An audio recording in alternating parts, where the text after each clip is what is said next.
happening in Russia right now is an equally vibrant conversation about the role of Bitcoin and cryptocurrencies. And they're allowing high net worth individuals to buy Bitcoin and cryptocurrency. The central bank and the Ministry of Finance are coming together to launch an exchange. Do you think that this reshaping of the monetary order pushes Bitcoin up into the mainstream? Everybody comes to Bitcoin on their own terms, tries to adopt Bitcoin for its benefits. There's a lot for the America to gain from taking advantage of Bitcoin, right? Bitcoin is a neutral money. It's an apolitical money that's grassroots. It's happening globally. Everyone's adopting it across the world. The tale of the Bitcoin network, I think, is that it's grown so robust, thus, it can be considered a real neutral money within the context of, nation states. Just because you own more Bitcoin, like Michael Saylor or the US government, doesn't give you control over the network. These ETFs and large custodians, they do have a lot of power to define what Bitcoin is at the software level. All right, Pete, we're going to just jump right into the heat right here. The hottest topic in the world right now is Trump, the Trump administration, trying to pull off this massive reset using tariffs as a tool to reset the global monetary order. Now, throughout history, we've seen the monetary order switch many times, and even it seems to happen every couple decades. Do you think that this reshaping of the monetary order pushes Bitcoin up into the mainstream? Well, Mark, thanks for having me here. Always happy to be on the program. I think what you're seeing from the Trump administration, really is an effort to use Bitcoin for its own advantages, right? Everybody comes to Bitcoin on their own terms, tries to adopt Bitcoin for its benefits. But there's a lot for the America to gain from taking advantage of Bitcoin, right? You've seen Bo Hines administration officials come out and they've said, hey, we had thousands of Bitcoin, maybe even hundreds of thousands of Bitcoin that we sold for, pennies on the dollar, and that started the gears of, what does it mean, right? And I think they did the investigation. People got involved in the campaign and did the education, and the education was, Bitcoin is a neutral money. It's an apolitical money that's grassroots. It's happening globally. Everyone's adopting it across the world. And I think from that education process, you got administrative action very quickly. Strategic Bitcoin Reserve, now, an assessment of the national stockpile to see how much is in store, but, also on the stablecoin front, right? There's a interest from the administration to figure out, if we are going to move to a global neutral monetary system, if that is the end result of the, financial war that we have ongoing right now, where, the different superpowers of the world have politicized their financial systems. If Bitcoin is the end result of that, well, there's also the intermediate period, right, where maybe the US dollar can take advantage of some of these rails to become more powerful in emerging markets. I think they're really savvy to that. I think you're going to see it. And with the Genius Act and the market structure bill, I think that's why that's at the top of the administration's list. That Genius Act is actually something really important. I want to come back to that in a second. But basically, it's sort of like we all sort of have this recency bias and we just kind of go along with the flow. But then in times of disruption, you start thinking about everything, right? So somebody dies, you're like, oh, shoot, what about my own life? What am I doing? And so all of a sudden you have this massive disruption in the global monetary system to the point that you brought up, maybe seeing some of the weaponization that's happened around this. Then you have the tariffs, and then maybe, Trump is sort of pushing a narrative where he doesn't want all this foreign investment into our markets. And then so where do we store our money and what do we use as payments? And so then it seems to let's take another look at Bitcoin. It sort of starts percolating up towards the top again. This is happening globally, right? So something that maybe slipped off the radar of most Bitcoiners is what's happening in Russia right now is an equally vibrant conversation about the role of Bitcoin and cryptocurrencies, but from a much different lens, right? Russia has really been cut off from the global financial system, has had to route around that. And from that, you've seen a tremendous grassroots adoption, among the populace, in terms of, using stablecoins and Bitcoin to do cross-border trading, even denominating oil trades, in Bitcoin is common there, according to reporting. So they've recently come out and they're allowing high net worth individuals to buy Bitcoin and cryptocurrency. The central bank and the Ministry of Finance are coming together to launch an exchange, but they're really trying to keep a lid on it, right? They want to kind of maintain their own financial system. They want to prevent capital flight. They have the BRICS union with China to take care of. Obviously, China's still skeptical. It has a ban on Bitcoin and really is not leaning into that. So, this is happening globally, right? The Trump administration reacting, but even if you want to use another allegory with Russia, this is another example of, what you're talking about, the historical weaponization of financial system. This is just the current state of the world that we have, right? We've had these kind of payment networks that have been based on databases that have been geolocalized by country. We're moving to an international network for monetary transfer, and every country is grappling with it. The U.S. taking their approach, Russia taking their approach, China taking their approach, and it'll be fascinating to watch. Yeah, it's definitely changing things. I'm curious, you're known for one of your projects you're known for is obviously your historical sort of account of Bitcoin, and it hasn't been around that long. I was invited to Mexico City to speak at a mastermind, which Peter Schiff owns half of. I don't know why they invited me. He wasn't happy to hear me talk about Bitcoin, and we got into these debates, and we had to go out in the hallway and talk about it. And it all seemed to boil down to, well, it's only been around 15 years.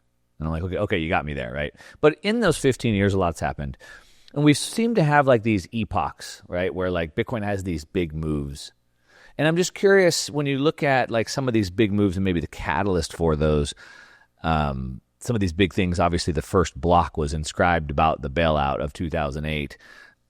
Do you see like what's going on now today being another one of these like defining global moves into this next epoch?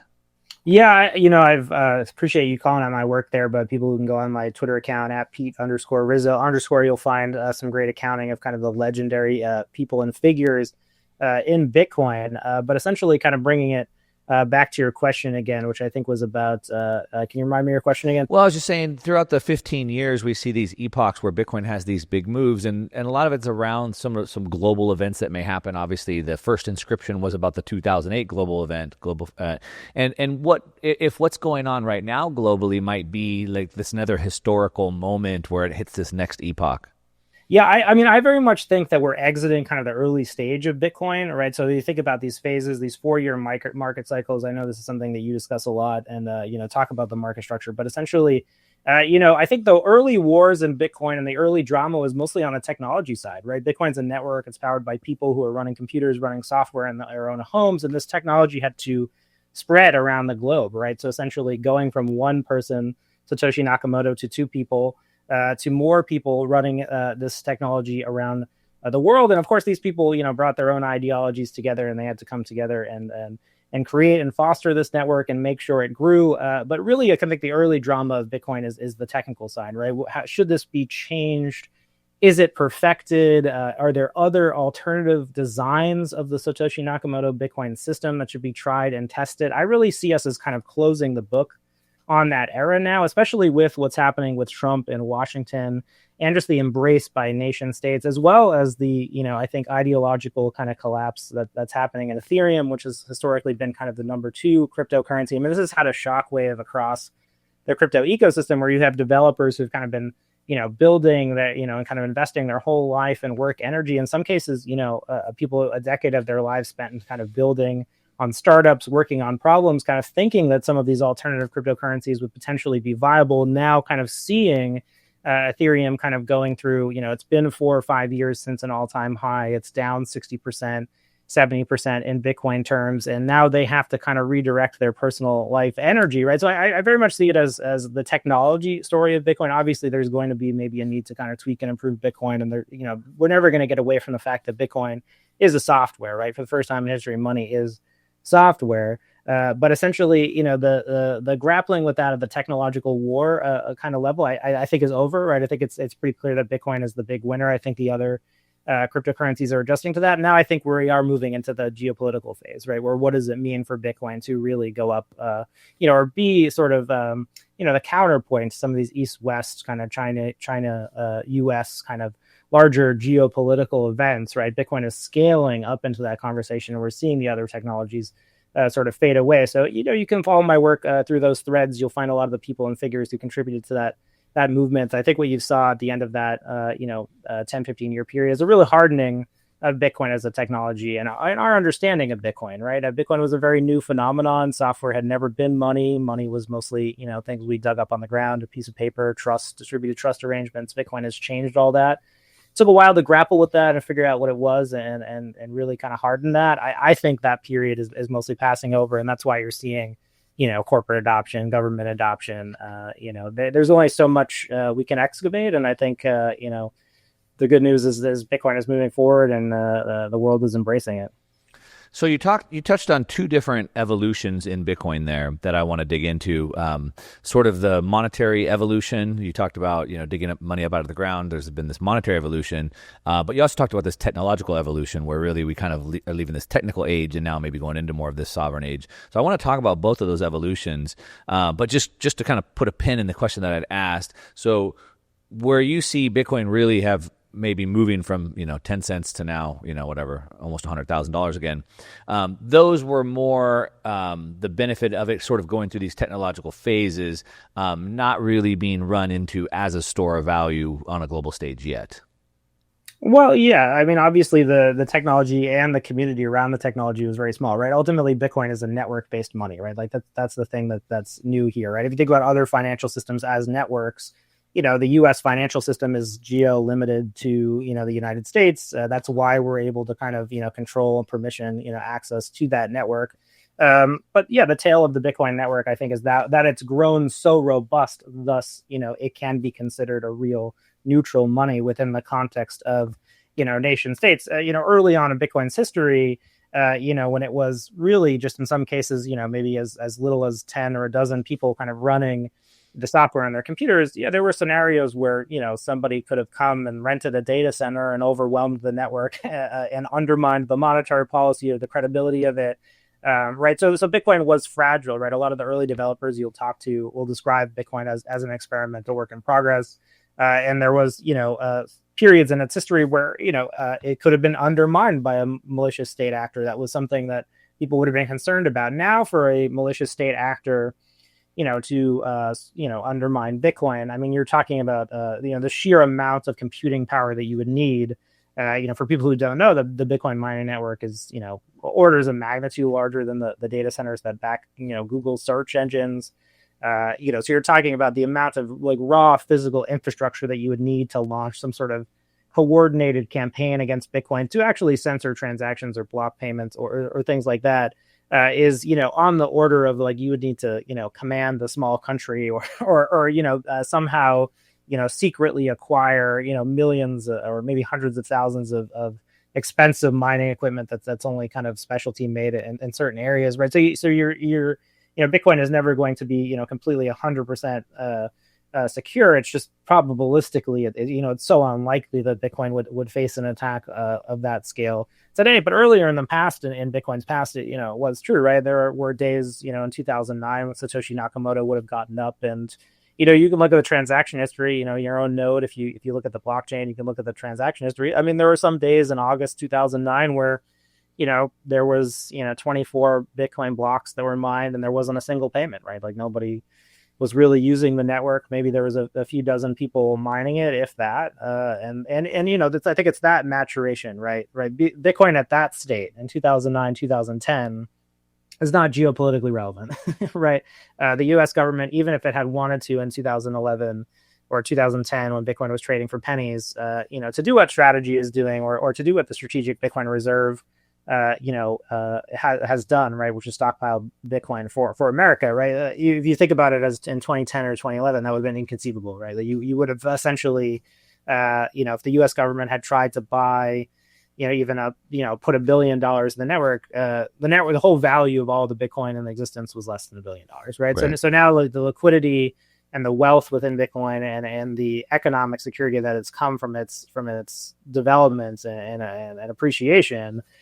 These are all kind of the secondary factors that kind of emerge from Bitcoin maturing as a technology into something that can coexist potentially as something that counteracts something like the global financial war that we're living in, where China has its financial system and then it's trying to extend its empire through financial rails, and the United States is trying to do that as well, and Bitcoin is an alternative, right? That is a emergent phenomenon of Bitcoin's technical development and a product of all those years. It isn't something that was innately a quality of it back then. It's a product of all that time and development, as you were saying. There was the whole 15, 16 years that it's been around. Yeah. So let's talk about the two evolutionary pieces that you brought up, and I want to get back into, which is one sort of the technical side of it, and then the monetary side of it, and the two actually overlay very well. As a matter of fact, when we were in Abu Dhabi in December at Bitcoin Mina, I gave the closing keynote there, and the closing keynote I gave basically showed a bunch of charts, and I overlaid these 50-year technological revolution cycles that repeat. We were on the sixth one in the last 300 years, and then I overlaid the monetary evolution cycle on top of that, and showed how they lay out. And so I think they're interlinked. And so if we look at the four phases of a 50-year cycle, the first phase is the eruption, the Big Bang. And we don't know what it is, and let's just play around with it. When you go into phase two, it's more the frenzy, and the frenzy is now where we're hitting the early adopters, and that's really the sovereign and the institutional phase that we're in right now. And then if you overlay that with a monetary evolution starts as a collectible. Oh, look at this cool rock or feather or seashell. A baseball card. Some collectibles do eventually evolve to a store of value. Not all of them. And so Bitcoin was a collectible. We didn't know which ones it was going to be, to your point, and now it's cemented in its place as a store of value. But let's go back to this technological boom. I started buying Bitcoin in 2015. It was $300. After I kind of figured out what it was, I was like, oh my gosh, this is how we beat the system. I got to tell the whole world about it, and haven't stopped making content since. But I went down the blockchain rabbit hole. I started writing a cryptocurrency newsletter, and I was publishing, 25 pages of research every month on a new crypto project. And it took me until about 2019 before I realized, wait a minute, no, this is all smoke and mirrors. I mean, and so I think to the point that you were alluding to, and I want to have you expand on it, it was basically a bunch of experimentation, and we were trying different things. And by 2018, it started to be pretty clear who the winner was, but it still wasn't. But every year, Bitcoin has just continued to emerge stronger and stronger, right? I mean, that's kind of, have you seen it? Oh, of course. Yeah. I do think that your intellectual progression is pretty much the mean, right? I think in 2017, if people ask, what's my attitude towards the crypto system and how well meaning those people are, I think in 2017, it was plausible, that Bitcoin was something that was going to be outmoded, right? That was the whole narrative of the day, kind of pushed by Silicon Valley, is that, Bitcoin was the Model T. Here comes, your Corvettes and your Mustangs, and then eventually, your kind of suburban car, right? It was this idea that Bitcoin was a prototype, something that would be a blueprint for what could be, but that kind of terrain had to be developed. And I think, you've really seen that design space exhausted, right? So I think I mentioned I'm doing a new podcast with the Blockworks folks called Supply Shop. I recently just had a podcast that isn't out yet, but with Ryan Selkis from Messari, who's somebody who would have been my boss at CoinDesk when I was an early journalist, and he went on to build a product called Messari, where, the intent was to kind of evaluate all these cryptocurrencies, right? Find by which metrics they were different. To give your listeners at home like a conventional colloquial analogy, it's we found this new world and we're digging up all this dirt, and we found all these new rocks and minerals and things, and right there was a real intellectual effort to kind of separate them, right? Is a piece of software, monetary software, run by a network of nodes with different consensus. Does this give us many types of assets? Are there many types of assets to be discovered here with new qualities? And I think, talking to him, he sees the regulatory barriers being the big friction point, but otherwise, he'll readily admit and say, over the last 10 years, there hasn't really been much discovered, right? There was a great enthusiasm about what could be in terms of, how all these networks could fit together, all these assets, what we might discover. And that didn't happen, right? I think we're getting closer to figuring out that it just didn't happen. And I think that's okay, right? In any technological movement, you see that. If you go to an old airplane museum, you'll find the Wright brothers airplane, but you'll find 100 other flying machines, that you wouldn't want to actually get in. Yeah. Because they don't fly, right? And I think that, with other cryptocurrencies, I think what we've found really is that, this idea that money competes on features isn't accurate, right? So we've seen all these other cryptocurrencies come with new feature sets, and that hasn't given them a competitive moat. I think the decline of Ethereum, right, where you've really seen it go down in Bitcoin terms significantly, Ethereum was really the big hope, right? It was this idea that you could build an asset that would be useful for applications as a native money for a series of applications, and that would be enough to kind of power the economy and the asset, and that's really breaking down, right? You really are seeing people leave that ecosystem who have been deeply involved with it, simply because the price of ETH as an asset has significantly underperformed Bitcoin, right? And so this is the kind of new thing that's happened in the last few years. So if you were to ask me, okay, why didn't this happen in 2021, 2022? Well, during that era, there was a tremendous, again, they were seeing a lot of success, right? NFTs were kind of mainstreaming as an application. There was a hope that decentralized financial applications would take root. But again, the consumer market for that stuff came and went, and the result is an asset that's on a decline.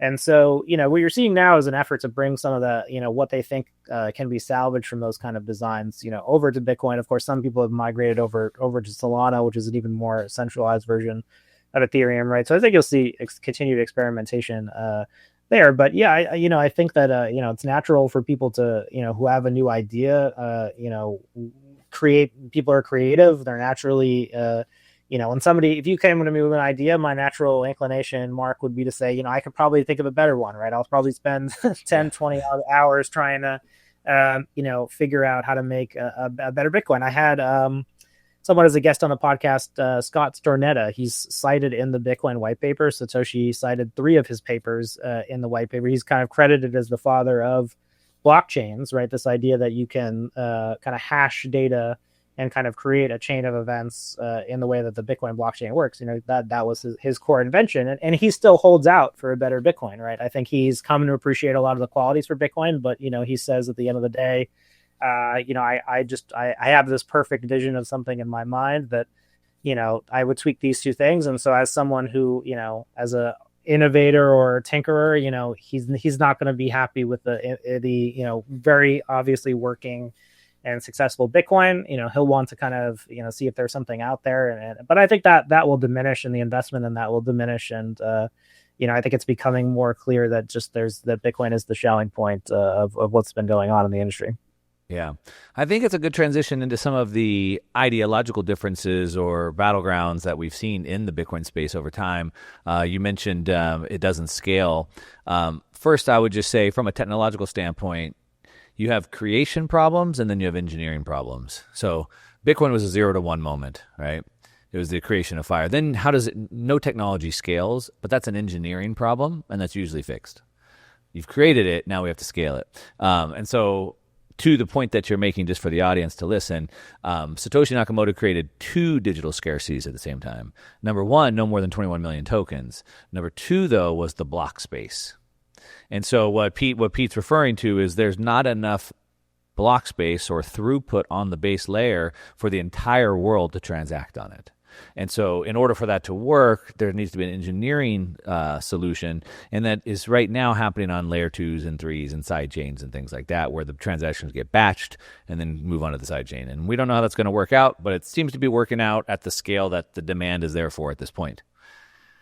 Yeah, I certainly am not a doomsayer about it. I don't even, I think, necessarily prescribe to the, we know everything about how sort of those dynamics will work. I just think that, again, the whole goal with Bitcoin and what makes it special is that you can run a node and you can run the software and you can store the entire history of Bitcoin on, a computer that, you have to throw in a backpack and escape some sort of regime, right? Yep. So that's computer science problem of, this whole economy has to fit, in something that, really ideally you want a palm in your hands. Yep. It's just a very difficult engineering problem. There's nothing wrong with that. That's just an attribute of Bitcoin. That's why, you saw a lot of this experimentation.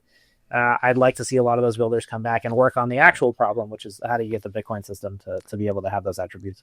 So as Pete said, like, it fit in the palm of your hand, because it can't really be decentralized if everyone can't run a node. And that's the problem. So how do we make it where a kid in Africa with a 5-year-old laptop can still run a node to keep it to stay decentralized? Yeah, some of the other cryptocurrency systems just default on that, right? So with Solana, I think it's, the default cost to run a node is like $20,000, right? And you need a certain amount of bandwidth requirements. So they get around that by just saying, like, we don't care about that. Right. They don't care about it. Yeah. Which is fine enough, right? They just want a room to experiment. And, I think even within the crypto space, there's a recognition of Bitcoin as something that's unique, right? We saw with the strategic Bitcoin reserve conversation, going back to the global conversation that you were talking about, where, there were major cryptocurrency leaders who, supported the creation of the strategic Bitcoin reserve, who now sort of admit that Bitcoin is special and differentiated. How begrudgingly Do they admit that? Do they want that to be Right. different? I've had some side conversations with folks now that I'm getting back into the crypto world. And, look, I mean, again, I don't think you can fault a smart engineer for thinking they can build something better and then trying that out. I do think a lot of them will eventually have the intellectual humility. And again, most people who want to build things, they want to build something useful, right? We see a lot of even OG Bitcoiners talking about how, look at these Bitcoiners simping for the government, central banks, please buy our bags, things like that, right? And even yesterday with the announcement of Mahler's new company with SoftBank and Tether and Cantor Fitzgerald, which is massive. I mean, I've seen people going, look, this isn't the Bitcoin I signed up for, kind of a thing like that, right? How do you look at that type of an issue? Well, yeah, I think like the history of Bitcoin is a history of people trying to apply their own ideologies to Bitcoin, right? I think the cypherpunks, really, that was the ideology that birthed Bitcoin, but then the libertarians kind of came, and then you had the technologists, right? So I think you're always seeing Bitcoin as a battleground for ideologies. The current flavor in terms of how that's in the space today is that there are people who see sort of Bitcoin as this tool that can be leveraged by corporations and the government, right? So I think when you're seeing kind of, maybe you're talking about the old Bitcoiners who are sort of against that, right? What they're sort of rebelling against is that Bitcoin used to be this counterculture thing, right? It used to be very against the mainstream. Like, but I'll just give you an example, and Mark, you'll remember this from Bitcoin 2021, right?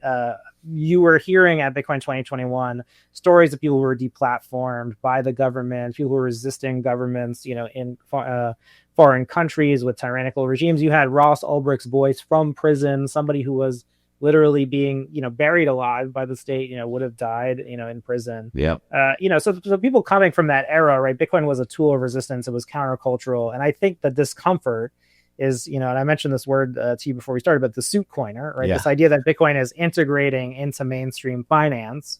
And you're going to be sitting across from some financial planner, and this financial planner is the Bitcoiner, and that's how people are interfacing with Bitcoin. Is very antithetical to how those early adopters would have found Bitcoin. A lot of these people would have been, buying drugs on the Silk Road, or maybe even more extreme type things than that, right? This kind of radical kind of freedom money that they really saw as destabilizing states, right? That was a very attractive thing at the time. And look, as I said, I think I like to keep a view where I like that ideology a lot. I've learned a lot from that ideology. Does that ideology have to be right? I don't know, right? There's always going to be a group of people who want more freedoms. They want to move towards technologies that are radical and freedom, providing freedom to the world. And that's a great thing, right? Does that mean Bitcoin needs to kind of stay true to that or change? No, I don't think Bitcoin's any less of any of those things that we just discussed, right? So if you go back to 2021 and 2022,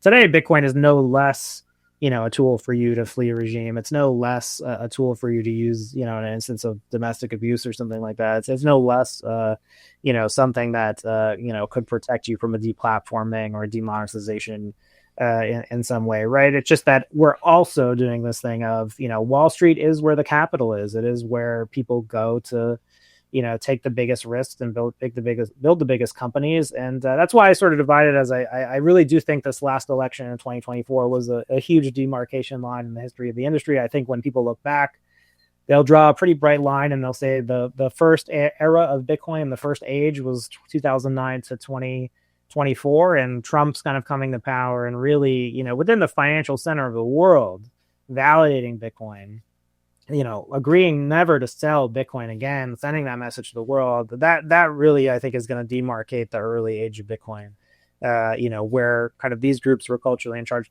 from this new world where, there's not going to be an internet cafe anymore, right? Like, every cafe is going to have the internet. If you go to a cafe and there's no internet, you're just going to go to another cafe, right? That's the world you're coming to with Bitcoin, where it's normalized and it's just part of the everyday experience. Yeah. I'm in Southern California, and I grew up in the surfing, skating, snowboarding era, right? And you have these like core brands, and then next thing you know, they're being sold at Macy's, and then they make it to Costco, and then they've sold out. But even though they're still supporting skateboarding or surfing, but I kind of think of it like that. But from a cypherpunk person, most times you would think eventually, we get to this hyper Bitcoinization, or maybe eventually it gets to a global asset. And it's like, well, it doesn't get to a global asset unless everybody adopts it. So it's like, if you chase that thought that you have, or that vision that you have, like, where does that end up? I think about it that way. The other way I think about it is that I think it's important for most people, maybe they don't realize this, but it's like, just because you own more Bitcoin, like Michael Saylor or the US government, doesn't give you control over the network, which is back what I was saying earlier about some of these POS networks where they have staking. And so they can acquire a large amount of the tokens and stake them, and they do get more votes over the network, but Bitcoin doesn't allow that. And so it sort of invalidates that, other than it not being cool, I suppose, Well, we'll see, right? I still think that from a network component, right, these ETFs and large custodians, they do have a lot of power to define what Bitcoin is at the software level. I mean, again, we'll see if this becomes, a problem at any rate. But again, I do think that, what you're talking about is, Bitcoin's just not going to be counterculture forever, right? It's not going to be the kind of angsty outside of the system thing. I think there was a hope in 2020 and 2021. I think from some large percentage of the community, or maybe a minority percentage, that wanted the kind of global power structure to change, Bitcoin to change that. So, right, maybe Bitcoin, they saw Bitcoin as ushering in a world where a country like El Salvador or a country like Bhutan, who was like historically left behind, where people in Africa might sort of use Bitcoin to rise up, right, become more wealthy and become less disempowered by the US-led financial system. I think what's happened as of 2024 with Trump embracing Bitcoin and coming to power is that you're going to see that structure be entrenched. And I understand why people are dissatisfied with it. I would say I would have preferred the other outcome. Do I dislike this outcome? No, I think, the world will be fine. But I do think that, if you had that worldview, then what has happened, I think, is very understandable, right? Where the U.S., I think, if you're talking about the U.S. becoming the world leader in Bitcoin and using that to further the dollar, that's a very different world than a world where, grassroots adoption and adoption in smaller countries, really changes the global power structure and the nature of global superpowers. And I think what you're seeing with Trump, coming to power and embracing Bitcoin is I don't think that future is viable anymore. Yeah. Let's talk. You referenced Bitcoin 2021. I referenced Bitcoin in Abu Dhabi. We have Bitcoin Vegas coming up here in about a month. Pretty excited about that. Happy to see you again. I put out something the other day about like why I think going to events like this are so important. I think even more so today. But what do you think about these types of events and getting together and the importance of that? I love Bitcoin conferences. I've always enjoyed them. I think it's great to see like a snapshot of where the community is at, and they're very useful for kind of demarcating, how we've changed and thought about Bitcoin over time. I think, one of the things that sticks out is, you're going to see this year kind of a whole activation around politics, right? There's so much demand from U.S. politicians to be involved in what's happening in Bitcoin and crypto to a larger extent. That there's going to be a whole presence there. And right, I think this gets to what's really happening in America right now is the country trying to use Bitcoin to its own advantage. You're hearing about bit bonds that, maybe Bitcoin can reignite the treasury market.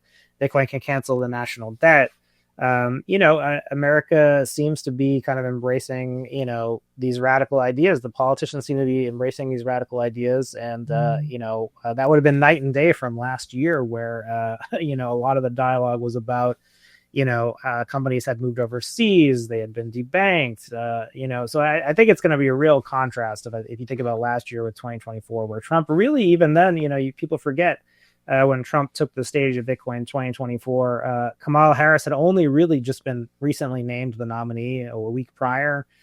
Really wasn't clear, at that point how the political environment was going to shake out. I think Trump's platform for Bitcoin was really unveiled there, right? Things like the Bitcoin Act, which are being debated, really came to prominence at that time. But it was a very, very different scenario where now, the Bitcoin and crypto industry were, the number one spender in the election, probably determined the election in favor of Donald Trump, in my view, and ultimately changed the course of history through that. And now you're going to see, I think, a real leaning in from the politicians of how can Bitcoin and crypto solve problems for the American government. And some of these problems are the largest problem. I mean, canceling the national debt. I mean, that's a space race, moon landing type initiative, right? If that is actually achieved within our lifetime, I mean, then that would be an amazing story. So I think there'll be a lot of, seeds of future history, right? Where people are going to come together, and maybe this will be another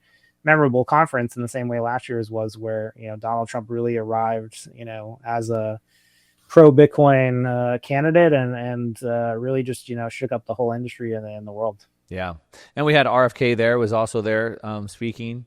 Right, it was monumental. I was calling it maybe the largest, most culturally relevant event in the world. I mean, whatever, 25,000 people, like not a lot of events have that many people, but the diverse nature of it, from presidential candidates and politicians to Wall Street bankers, coders. I mean, we had musicians, we had comedians, right? Yeah, I mean, the Bitcoin conference really is the anti-Davos at this point, right? Yeah. I think that's the kind of level of event that, we're scaling to. Obviously, Klaus Schwab resigning and under investigation at the World Economic Forum this week. So, maybe it'll be fitting. Maybe he'll come back and he'll have a Bitcoin startup to launch. Who knows, right? We'll take anything, all the people we can get, right? Sounds like you got a baby crying. I guess it's time to go. Let me ask you one more question, and we'll wrap it up here. What's one big insight about Bitcoin or freedom, or maybe the world going into, that you could leave us with just to think about? Something that you're thinking about, something big into the future of Bitcoin. Yeah, that's a great question. I mean, something that I say is, I think there's a couple ways to understand Bitcoin, right? You can use it as a tool, something in your financial life, or, use it as savings and kind of turn off your brain and kind of go about your day. But I do really think that, we're still trying to understand Bitcoin as a technology. There's a lot to learn. There's a lot to kind of explore in terms of, figuring out kind of, how we got here. And I think if you're someone who's curious and intellectual, and you're hearing this and you're saying, oh, Bitcoin was 10 cents and, now it's 100K, maybe I missed the boat. I would just say that I don't think that can be further from the truth. But I think it's a great time to start working on these problems. And we're very far away from Bitcoin being, the global neutral monetary system that, is used by global powers. We're getting closer, but we're far away, and we could definitely use your help. Awesome, Pete. You got a podcast. We're gonna link to that down below. Obviously, your Twitter down below, and you have a newsletter or your website that you publish stuff on. We'll link to that down below. All right, Pete. Thanks so much.